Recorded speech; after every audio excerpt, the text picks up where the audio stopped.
Sengupta, who is founder and CEO of the Middle East Media Corp. So let's welcome them both back to the stage. Thank you, Katie, once again. Apologies for my voice, those of you joining us for the first time. Buti, we can keep some safe distance, maybe. Yeah, that should be all right, yeah. Perfect. Is that okay? Yeah, this is good distance. Thank you for joining us today. Aviation is fast evolving with new tech, new threats, and of course rising expectations around safety and security.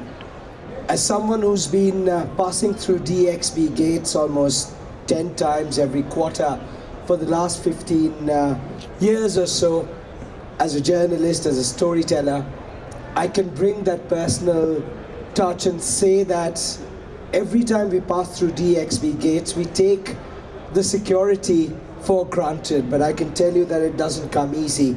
It's a result of meticulous planning, collaboration with the team, teams that work long before we fly and long after we fly. And it's not easy. So please put your hands together today in welcoming Buti Qurwash, who's the Senior Vice President of Safety and Security at the Dubai airports, arguably the most important man at this point in time in this room, who's responsible for the entire safety mechanism at Dubai DXB airports. Buti, shukran jazilan, marhaba, you're welcome to the panel. A lot of us, like I said, take the security for granted. We think, when we pass through gates, under 15 seconds, our immigration is done, security is cleared, and we're ready to board the flight. It's almost the same thing when they're coming back.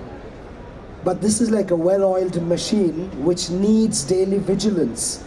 As someone at the top, how do you bring together different cogs of the wheel working on a daily basis? I know it's very difficult, but give us a sense of that.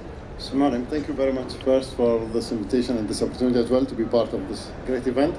So going into that, nothing happens by chance. So this is a collaboration and effort of every individual within Dubai airports.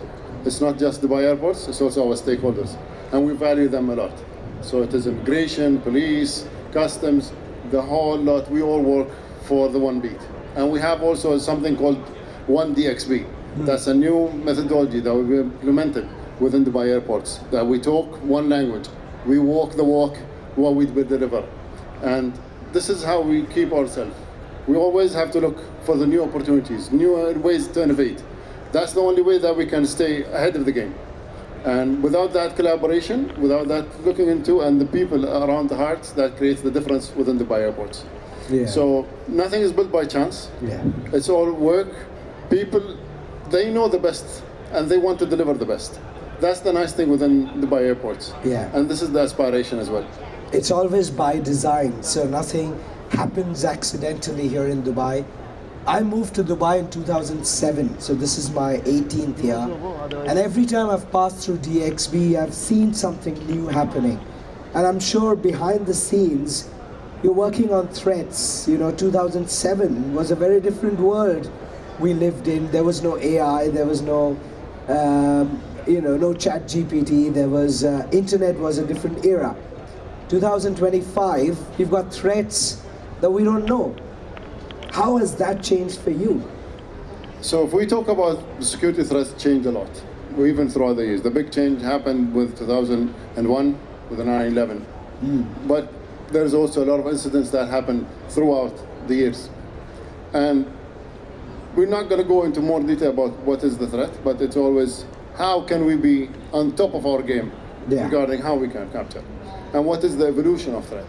So first it starts with the normal things that people can access, and slowly it becomes more organized, and then what's the target, and it becomes political. So there's a lot of backing to that understanding of what's the message that people want to send as well within those threats. And we always have to be ahead of the game. So yes, they have to get it once, we always have to get them every time. So this is one of the things that I learned a long time back in my career. So what is the latest threat? It's the cyber. Why? Because it's the easiest, it's the cheapest, and you can always have that attempt. The attempts are continuous, it's never going to stop. It's a field that it's not new, I can tell you that. It's been there with the internet, it's been throughout, but it's very cheap and you can easily have that. And the attention is very much in every day, in every second there is attempts, hundreds of attempts of that kind. So this is the latest and what we're trying to protect as well.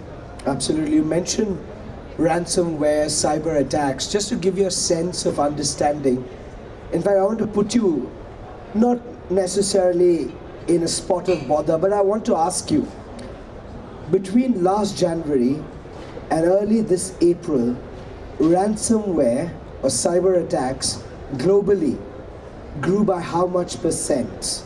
I'm talking about global aviation airports. Just, I don't want to quiz you. It's okay if you don't know, because If you know, tell me. If you know, tell me. I want to hear from you, because a lot of people I asked this question had no idea. Actually, me too. I don't have an idea of a figure for on a global level. 600%. 600%. That's the enormity of cyber threat that's grown globally. 27 ransomwares took place, big size, by 22 ransomware groups. So that is the enormity of this threat. You see, even with this kind of threat, it doesn't mean that we stop airport operation. And this is what makes us strong within the airport. It's our resilience, it's our intent to keep the airport in operation, always going on. And that's the beauty and collectively among our stakeholders. So the thing is, the customer should never be hindered by any kind of cyber attack. And we keep on going. Why? Because we have other means and other ways of making sure that flight goes on time, people doesn't get affected. Even if our FIDS gets affected, yes it does, but it doesn't stop people to work. It doesn't stop people to go be on board on an aircraft. So that's how we keep it. And the heart of the airport has to continue, even with anything that happens. As a journalist, I can tell you, a lot of times I have access to information that not everybody has. And I can honestly say this, I've never come across an incident where operations have stopped at the DXB. And it doesn't mean that there are no incidents. So you negate that. I don't want you to get into the details, I don't want you to spill the beans, but how do you preempt threats on a daily basis, and how has that changed this year? Within our resilience program, we do a lot of testing. And we test every part of the airport. If it's a process, people, as well as equipment. So everything, as I said, it's planned. We plan a lot of testing. We test everything within the buy, everything in the process, everything that we have. If it's items, even our equipment, everything has to go for a test. We have safety standards, we have security standards, as well as our business resilience and business continuity. It's something that was created before the Corona time, which was, we were lucky when we created that resilience. It wasn't there. It was something that has always been in the IT field, and we adopted that from the IT field into the Dubai airports in the 2017. And that gives us a lot of understanding when we created the business continuity aspect. That changed a lot of things, a lot of aspects within the field of Dubai airports. And I'm sure you do this not operating in islands or silos. You do it with a team, and the team is very diverse. You know, like in Dubai, we're home to 200 nationalities. So you've got a team of, I'm pretty sure, people that might come from the US to the Far East, from different cultures, different capabilities, different academic backgrounds. How do you put that together? And Dubai is unique. I don't think any other country has this. We have a very clear message. Our operation doesn't stop. We operate no matter what. And even what makes us strong is our diversity within the Dubai airports, because we all collectively go for that. So even though it doesn't matter, if every person bring his own things when they come to Dubai airports, and that makes us even having a reach for all other countries. So this is a very good thing, having that diverse workforce within the Dubai airport. So I think that even makes us stronger. Do you want to give us a sense of how diverse your team is? Roughly how many nationalities? My team is your around... core team. My team is around 82 people. So I have from around 7 nationalities to 10 nationalities. Wow. Also tell us a bit about the leadership, the role that the leadership of Dubai, the UAE plays. You mentioned COVID. Nobody foresaw COVID coming, right? We never knew COVID would come, take us over, but we saw that, we endured, some of us sort of overcame that wave brilliantly, especially here in Dubai. Tell us a bit about the leadership, the message that you get directly from the top. So, COVID is a different case. You could never predict it. Yes, we did follow the state at the beginning and how we can even accommodate that. It took a lot of planning, but the idea is we are there once we close, once we open, and once we even have that temporary assessment. So we only closed around 2 months within COVID. But the idea is we're always going back to operate. And once we go back to operate, how do we make it happen? How do we make it work? So that's the heart and that's the thing within. The leadership is, as I said, it's been very clear. Always maintain operation. Do not hinder the passenger. Do not hinder aircraft. Do not hinder our customers. We will always continue being supplying, as well as to become the heart of aviation within the region and the world. So that's a very clear message from our, and the expectations as well, that they want to put. Buti, Dubai last year handled some 92 million passengers. We're projected to touch 100 million. I was talking to Ismail Polat, who's with DXB, the Senior Vice President. And we're building an airport of the future. Your job is getting tougher by the day. I mean, so many passengers on a daily basis, every quarter, every year. We don't see challenges, you see. Tell us, what are your biggest challenges right now? The biggest challenge within Dubai Airport is the size. We have a big airport size. And we're doing, as I said, 92 million, 2.7 million that we did last year. This year is expected 97 million. We have a 2 to 4% increase in passengers. So it's the sheer size. But even with that side, that gives you power. Our power is that we know how to handle people. We know how to handle equipment. What kind of equipment? We are introducing new equipment for security, which is the XCTs within our passenger carry-on, to go even faster, to less diversity, taking out items from their own bags, take it with them immediately on board the aircraft. So technology is the way of that solution, and it has to be the right technology. It's not just, yes, we do have few quick adaptations of technologies, but some which are critical and could affect the experience of the passenger, which takes time. One of the latest inventions that was released, which is the red carpet. I don't know if you traveled through it. Did you try it? Yeah, I haven't yet, but I've heard of it a lot. Yeah. It's a really nice experience. Yeah. So that's something that's going to be even expanded even further. It works fine, but it took a while to reach this. We started with a normal tunnel, and the immigration, the GDRFA team, they really worked hard to create the new red tunnel, red carpet within that. So it's equipment. The new way is only going forward. It's going to be more equipment, more AI. How we can utilize. We always want to maintain the same number of workforce with a higher productivity. And the new way is introducing that element of AI within our operation. That's going to be a big changer for Dubai Airport. Yeah, you did mention staying ahead of the curve, and I see it twofold.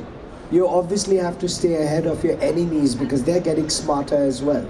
So we have to be smarter than our enemies. And also because we are located very strategically, almost in the middle of the earth. So what we have to do is not everybody does around the same time, rest of the world. Europe, for example, is very different culturally. Help me understand the global comparison. I mean, Dubai is a new country. We're just about 50 plus years old. Dubai Airports was formed in 85. We're fairly new, but what we do is ahead of the curve. And I'm not saying this just to say. I've seen it. I've traveled across airports globally. Give us a sense of how you compare, benchmark, and move ahead. We always learn, even within all our parts, from safety, security, resilience. This is what makes us hungry. This is what makes us passionate about what we do in Dubai airports. So my last visit was in China. I was in Daxing Airport, and it was an eye-opening experience within Dubai for us within Dubai airports. China, they have a different kind. They have a different operation that they do. Their equipment that they're utilizing, and as well as their own way of doing things. And this is where Dubai Airports, as I said, our diversity. So we take what matches with we know our customers. We study our customers for persona. We study our things, how we can make the best effort for each expectations. If they're a family, if they're a businessman, and this is what makes us have to provide the right experience and service at the right time within Dubai Airports. So I think there's always place of improvement. There's always place of new things that are coming, but we have to find what's the best fit. And as I said, China is a very nice travel. I don't know if you went. This year alone, I've been like 4 times. Yeah. So that was like something really different. And I think there's a lot of things that we can adapt that will change. Yeah, I went to Beijing in 2019, just before COVID, and I'm sure a lot has changed since the last time I was there. But it's interesting to pick your brains and find out, is there a new technology? I mean, people talk about how impressed they are when they go through Dubai. I've been through some of the most iconic airports in the world, and I compare very objectively. As a journalist, we are meant to be very objective people without any emotion. We rate airports, and people I talk to, they are always impressed about Dubai's airport. Is it other way around? Have you seen something that you've picked up recently? I will be selfish.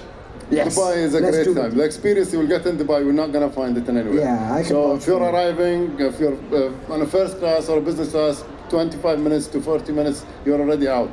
And this has never been. Yes, I did experience this in other airports as well, but I'm going to still stay at Dubai airports. Is it different? Buti, your daily job is to secure the airports, right? You do so with threats that, like I said, a lot of us don't see. You have to see.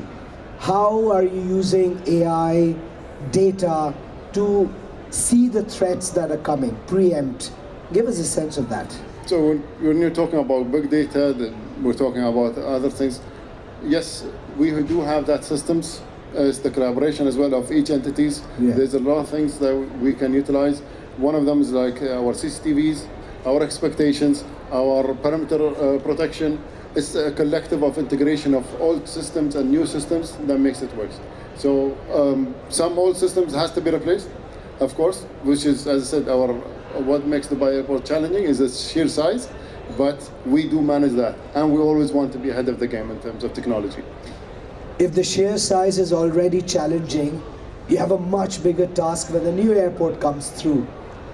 What's the sort of conversation? I don't want your boardroom conversations to come out in the public, but what's the general sense in your team? So the technology that you see now is not going to be there in 10 years' time. For sure. Things are going to evolve. If we're going to be comparing, but what I can tell you is we are ready for that size, because what we're going to start with over in Dubai World Center. And the technologies, some technologies evolve much faster than others. So, but is it going to be matching? Yes, we will match. Are we going to be delivering? Yes, we will deliver. We will stand up to the challenge. Yeah, it's interesting you mentioned evolution, how things have evolved. I don't even remember the last time I actually met an immigration officer. I don't remember the last time I said hi, because you passed through the gates. And I'm sure the current technology is going to replace very soon. We're just down to the last 1 minute, and I want you to take your time, help summarize a tech that only Dubai is going to showcase to the rest of the world, you're going to work on or possibly working on at this point in time, and in general, the future. The red carpet. Okay. I think this is a very personal thing that people touch every time. It's the red carpet that's going to be changed. But just to let you know as well, as I said, we cater, we understand our customers. So we have to provide all kinds of services that they need. So the people are there. If you need them, we are there. Anything that you request for, the service kind of element, the experience, the guest experience, if you're a high valued experience, it's all there. Buti Qurwash, the Senior Vice President of Security and Safety at the Dubai Airports. Ladies and gentlemen, put your hands together for his time and those great little insights. Thanks for your time. Thank you. Thank you. Shukran jazeelan. Thank you.